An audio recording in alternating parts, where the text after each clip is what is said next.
What's up, everybody? It's lovely Tuesday afternoon, and I guess we're going to do another Tech Tip Tuesday, or whatever you want to call it. So we get a ton of questions, and I've gotten a ton of questions for the last 10, 12 years since we've been doing this stuff about the proper operation of this little guy right here. So for those of you who aren't aware, this is the bypass valve, internal in the snout. There's basically a little throttle body that under low load and cruise and idle opens up, and what that does is allows the air charge from the blower to go through the brick and then be cooled off, and then it recirculates back through the intake or back through the snout, not going through the throttle body again. So what that does is it cools off the blower, cools off the rotors, allows the whole system to cool off, and it also relieves all of the load that is put on the front drive. So during idle and low load and cruise situations, you're basically only spinning the rotors. You're not actually making any boost, so you don't have any parasitic draw coming from the belt drive. You're also not making any heat, so it's better for the system, keeps everything cool, keeps the rotors from locking up. We have seen situations where the bypass has gone bad, or this has gotten stuck closed, and guys will actually overheat the blower and lock the rotors up into the case, which obviously you don't want to do. So I figured this was a perfect opportunity, since we have a brand new bypass for this one. This customer sent this snout in for one of our vet offset conversions, so we got that all done for him. And I noticed when he sent it in that he had this bypass on it, which is off something completely different. Not only was it set up at a weird angle here, it was set up like something like this, which is completely incorrect. It is just flat out the wrong bypass. It doesn't have the small adjustable stop for the travel to make sure this doesn't jam closed.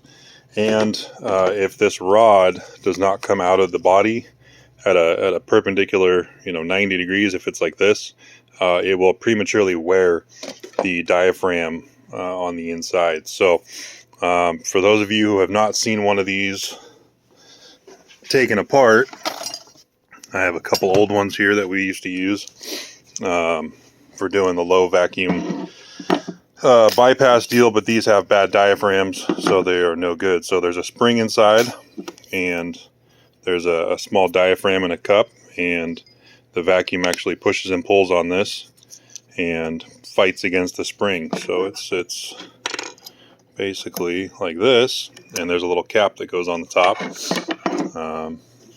like so. The low vacuum version that we make, basically we again cut the tops off, and we have a billet piece that we put on here that is actually longer, so the spring has less tension to actually fight against the vacuum from the engine. So there is only a certain amount of travel that you can get out of this. So this is only supposed to move sorry, I'm trying to do this with one hand here. This is only supposed to move so far. So if it over travels, it will actually bind up. So our low vacuum bypass caps, let's see, where are they? They are down here. And I'll grab a bare one so you can see it. The step that's machined in here is the same depth as what you would have in a factory application. So the actuator doesn't have a chance to actually over travel and ruin anything. So one of the biggest things that we run into, going back to our original questions here, is how do we adjust this thing, and how do I plumb it up, essentially, right? So this is a brand new one from Superchargers Online. Thanks to those guys out there.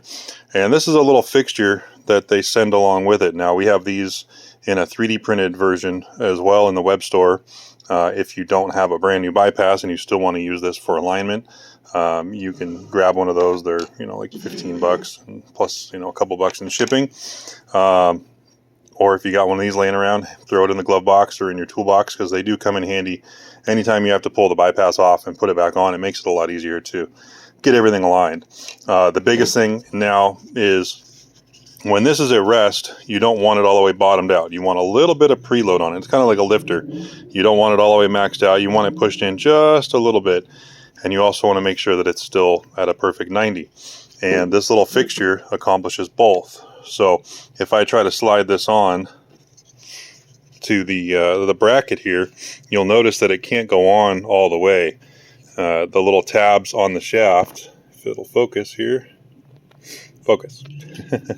The little tabs keep it from actually going on. So if you push this down, and then you can slide it on all the way. There we go. Now we're seated.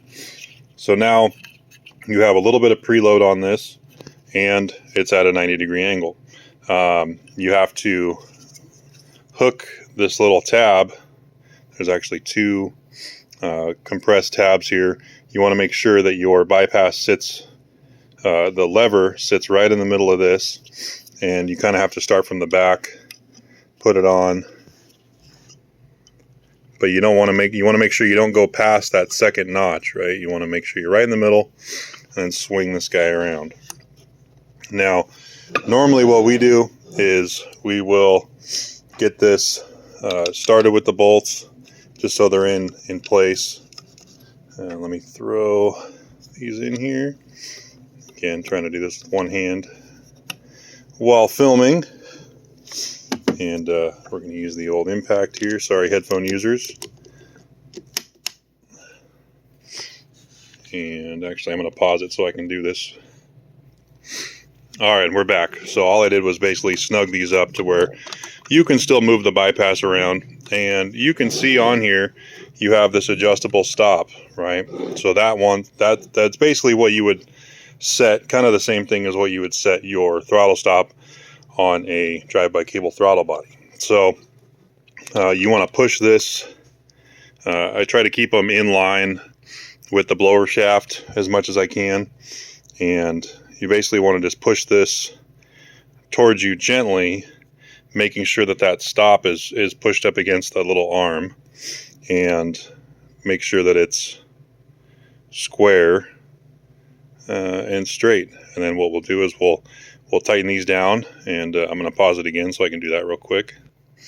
All right, so this is all tightened down, and as you can see, everything, we'll pull this guy off now. Everything actuates as it should, and if we look through the bypass valve, you can see a little bit of light. Now, it's a little more light than I generally will like. We like to basically put a piece of paper through the blade and adjust this stop. Since we have this preloaded, we have a little bit of wiggle room to where we can actually adjust this stop and get it to where it will close 99.7% of the way and not 100%. If it closes 100%, it can jam closed, and you don't want that. So we'll adjust this off camera. You want to make sure that, again, that this is all the way touching at some point. You don't want to have this backed off far enough to where the blade is actually jamming against the body. So the other question we get is how to plumb this up. So in a factory application, you have engine vacuum here, and you have engine vacuum that can go to this port. On a swap situation, well, I'll go back. So on a factory setup, they have fail-safes that will basically activate this little bypass valve here, or this electric solenoid valve here. What that does is it shoves vacuum into this side rather than this side, and it forces the bypass to stay open all the time. And what that does is it goes into boost cut, and it's a safety thing. If it sees IATs or coolant temps that are too high, or if the ECU goes into abuse mode, it will basically shut all the boost off completely. Now, it's not a boost controller, quote unquote, so it's not really useful for limiting the amount of boost you have or that you're going to make.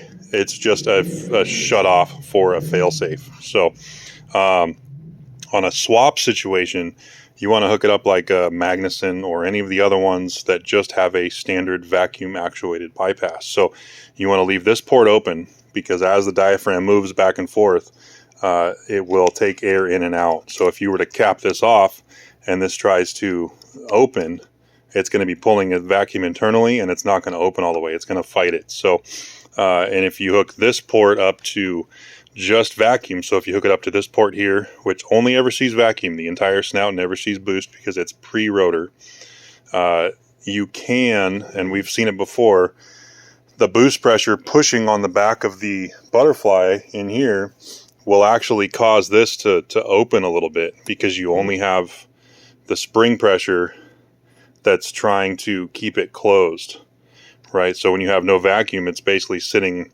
as it would be unhooked right now, and this is pretty easy to open. So you can imagine 8-10 pounds of boost pushing on that valve. It'll actually push it open, and you'll drop a couple pounds of boost. So what we do is we hook this front port to the case of the blower, which there's a port right about here, and what happens is when you go into boost, it now reads boost pressure coming in, pushing on the top of this diaphragm, and it will actually push the rod this way and force this closed, and that will actually sort of work in a compounding way. The more boost you make, the more pressure it has pushing this thing closed to make sure that it's not going to blow open. So we've seen anywhere from 3 to 4 psi on certain applications, all the way down to just a couple psi, 1 psi on smaller swaps where they've switched from the snout port to the case port, and they've picked up a bunch of boost. So that's pretty much it for these. They're fairly simple in their operation, but you have to make sure that they're plumbed in right.